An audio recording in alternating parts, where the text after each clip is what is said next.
Business news now. Kris McCusker joins us from the City News Business Center, and I know you've got a smile on your face. Come on, you must be so happy about the Leafs game last night. It's because I didn't wear the jersey. It's true. It's true. So you proved yourself right. So I'm guessing you're not wearing it tomorrow. No, it's hanging up. It'll just sit there until we get to round 2, Cynthia. I'll leave it for the rest of round 1. I love your optimism. Okay. Now, everyone is keeping a close eye on the U.S. interest rates, Kris. What are the odds of another rate hike south of the border? Well, the Fed chair said today, Cynthia, unlikely. That's the best he could do. No change in interest rates this time, and he said very clearly that it is unlikely the next move would be a hike. He didn't really offer any insight or specifics on when we might see a cut in the U.S. So markets finished the first day of May mixed after that pretty steep sell-off yesterday. Now shares in Amazon up by about 2% after better than expected earnings. Similar story for Pfizer. That stock up by 6%. Pinterest up by about 20%. On Bay Street, we did see a slight gain today. Shares in Loblaw getting very close to an all-time high. The grocery and drugstore chain saw a 4.5% increase in revenue in its latest quarter.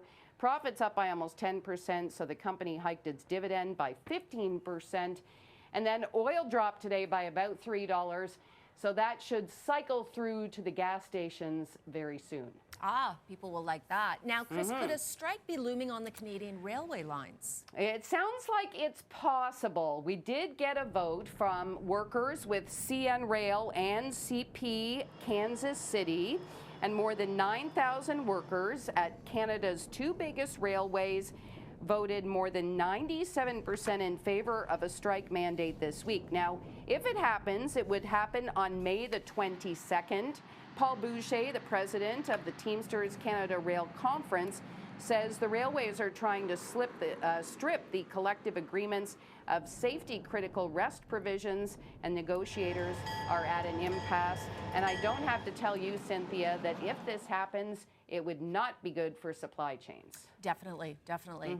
Now, Kris, we all know the Leafs could be on the brink of playoff elimination. Could, maybe not. However, bars and restaurants near Maple Leaf Gardens, or Square, excuse me, don't seem to be bothered by that.